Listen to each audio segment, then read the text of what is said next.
ಮಹಾತ್ಮ ಗಾಂಧಿ ರಾಷ್ಟ್ರೀಯ ಗ್ರಾಮೀಣ ಉದ್ಯೋಗ ಖಾತರಿ ಯೋಜನೆಯ ಹೆಸರು ಹಾಗೂ ಸ್ವರೂಪವನ್ನು ಮೊದಲಿನಂತೆಯೇ ಮುಂದುವರಿಸಬೇಕು ಎಂದು ಒತ್ತಾಯಿಸಿ ನಗರದ ಪುರಭವನ ಸಮೀಪದ ರಾಜಾಜಿ ಪಾರ್ಕ್ನ ಮಹಾತ್ಮ ಗಾಂಧಿ ಪ್ರತಿಮೆ ಎದುರು ಕಾಂಗ್ರೆಸ್ ದಕ್ಷಿಣ ಕನ್ನಡ ಜಿಲ್ಲಾ ಸಮಿತಿ ನೇತೃತ್ವದಲ್ಲಿ ಕಾಂಗ್ರೆಸ್ ಕಾರ್ಯಕರ್ತರು ಉಪವಾಸ ಸತ್ಯಾಗ್ರಹ ನಡೆಸುತ್ತಿದ್ದಾರೆ. ಕಾಂಗ್ರೆಸ್ ಮುಖಂಡ ಬಿ ರಮಾನಾಥ ರೈ ಮಾತನಾಡಿ, ಯುಪಿಎ ನೇತೃತ್ವದ ಸರ್ಕಾರ ಅಧಿಕಾರದಲ್ಲಿದ್ದಾಗ ಆಹಾರ ಸುರಕ್ಷಾ ಕಾಯ್ದೆ, ಉದ್ಯೋಗ ಖಾತ್ರಿ ಕಾಯ್ದೆ, ಮಾಹಿತಿ ಹಕ್ಕು ಕಾಯ್ದೆ, ಶಿಕ್ಷಣ ಹಕ್ಕು ಕಾಯ್ದೆಯಂತಹ ಅನೇಕ ಜನಪರ ಕಾರ್ಯಕ್ರಮಗಳನ್ನು ಈ ದೇಶಕ್ಕೆ ನೀಡಿದೆ. ಕಾಂಗ್ರೆಸ್ನಿಂದ ಯಾವತ್ತೂ ಈ ದೇಶದ ಬಡವರು, ಪರಿಶಿಷ್ಟರು, ಅಲ್ಪಸಂಖ್ಯಾತರು ಯಾರಿಗೂ ತೊಂದರೆಯಾಗಿಲ್ಲ. ತೊಂದರೆಯಾಗಿದ್ದರೆ ಭೂಮಾಲಕರು, ಬಂಡವಾಳಶಾಹಿಗಳಿಗೆ ಆಗಿರಬಹುದು. ಕಾಂಗ್ರೆಸ್ ಜನಪರ ಧೋರಣೆಯಿಂದ ಕೆಲಸ ಮಾಡುತ್ತದೆ ಎಂದರು. ಹೇಳಬೇಕು, ನಮ್ಮ ಕಾರ್ಯಕ್ರಮವನ್ನು ಹೇಳಬೇಕು. ಅವರ ಕಾರ್ಯಕ್ರಮ, ನಮ್ಮ ಕಾರ್ಯಕ್ರಮ ಮಹಾತ್ಮ ಗಾಂಧಿ ಉದ್ಯೋಗ ಖಾತ್ರಿ ಯೋಜನೆ, ಅವರ ಕಾರ್ಯಕ್ರಮ ವಿ ಗ್ರಾಮ್ಜಿ ಈ ಕಾರ್ಯಕ್ರಮವನ್ನು ತಂದಿದ್ದಾರೆ. ಇದರಲ್ಲಿ ಮೂಲ ಸ್ವರೂಪವನ್ನೇ ಅವರು ಬದಲಾವಣೆ ಮಾಡಿದ್ದಾರೆ. ಏನು ವಿಚಾರ ಸಾಮಾನ್ಯ ಅಲ್ಲ, ಸ್ವರೂಪವನ್ನೇ ಬದಲು ಮಾಡಿದ್ದಾರೆ. ಈಗಾಗಲೇ ಹೇಳಿದಕ್ಕಂಥ ರೀತಿಯಲ್ಲಿ ರಾಜ್ಯಕ್ಕೆ ಹೆಚ್ಚು ಆರ್ಥಿಕ ಹೊರೆ ಬರತಕ್ಕಂಥದ್ದು ಮಾಡಿದ್ದಾರೆ. ಕರ್ನಾಟಕ ಒಂದು ಆರ್ಥಿಕವಾಗಿ ಸುಭಿಸ್ತವಾದಂಥ ಒಂದು ರಾಜ್ಯ.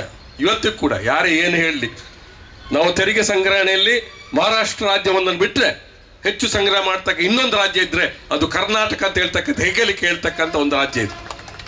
ಆದರೆ ಅನೇಕ ರಾಜ್ಯಗಳು ಅಷ್ಟು ಶಕ್ತಿಯನ್ನು ಹೊಂದಿರತಕ್ಕಂಥದ್ದಲ್ಲ.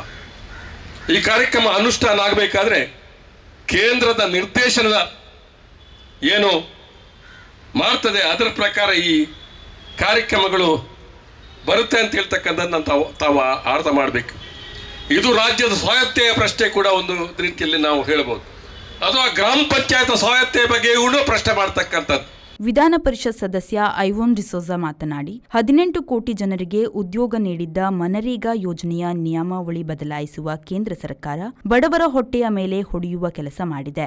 ನರೇಗಾ ಯೋಜನೆ ಜೊತೆಗೆ ಇರುವ ಮಹಾತ್ಮ ಗಾಂಧಿ ಹೆಸರನ್ನು ಸಹಿಸಲು ಆಗದೆ ಬಿವಿಜಿ ರಾಮ್ಜಿ ಎಂದು ಬದಲಿಸಿ ರಾಮನ ಹೆಸರನ್ನು ತಂದು ಭಾವನಾತ್ಮಕತೆ ಸೃಷ್ಟಿಸುವ ದುರುದ್ದೇಶ ತೋರಿದೆ ಎಂದರು. ಬಡವರಿಗೆ ಬದುಕಲಿಕ್ಕೆ ಬಿಡಬೇಕು.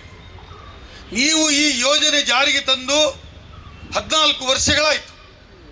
10 ವರ್ಷಗಳ ಸಮಗ್ರವಾಗಿ ಗ್ರಾಮಾಂತರ ಭಾಗದಲ್ಲಿ ಈ ಯೋಜನೆ ಬಗ್ಗೆ ನೀವೇನಾದರೂ ಸರ್ವೆ ಮಾಡಿ. ಈ ಯೋಜನೆ ಜನರಿಗೆ ಪ್ರಯೋಜನ ಆಗೋದಿಲ್ಲ. ಈ ಯೋಜನೆಯಿಂದ ಸರ್ಕಾರದ ದುಡ್ಡು ಪೋಲಾಗ್ತಾ ಇದೆ. ಈ ಯೋಜನೆಯಿಂದ ಬಡವರು ಕೆಲಸವನ್ನ ಮಾಡ್ತಾ ಇಲ್ಲ ಅಂತ ಹೇಳುವುದ ಏನಾದರೂ ನಿಮ್ಮ ಹತ್ರ ದಾಖಲೆಗಳಿದೆಯಾ?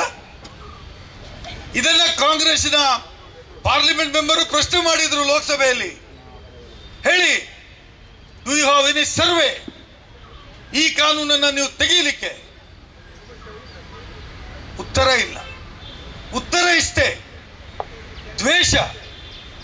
ಆ ಕಾನೂನು ಕಾಂಗ್ರೆಸ್ ಪಕ್ಷದ ಸರ್ಕಾರ ಜಾರಿಗೆ ತಂದಿತ್ತು, ಅದನ್ನ ತೆಗೆದುಹಾಕಬೇಕು. ದೇಶದ ಚರಿತ್ರೆಯನ್ನ ಬದಲಾವಣೆ ಮಾಡಬೇಕು.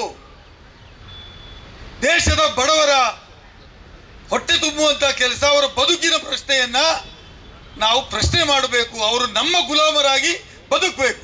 ಈ ಸಂದರ್ಭದಲ್ಲಿ ಕಾಂಗ್ರೆಸ್ ಜಿಲ್ಲಾ ಸಮಿತಿ ಅಧ್ಯಕ್ಷ ಕೆ ಹರೀಶ್ ಕುಮಾರ್, ಕಾಂಗ್ರೆಸ್ ಮುಖಂಡರಾದ ಜೆಆರ್ ಲೋಬೋ, ಶಾಲೆಟ್ ಪಿಂಟೋ, ಪದ್ಮರಾಜ್ ಪೂಜಾರಿ, ಅಪ್ಪಿ, ವಿಶ್ವಾಸ್ ಕುಮಾರ್ ದಾಸ್ ಮತ್ತಿತರರು ಪಾಲ್ಗೊಂಡಿದ್ದರು.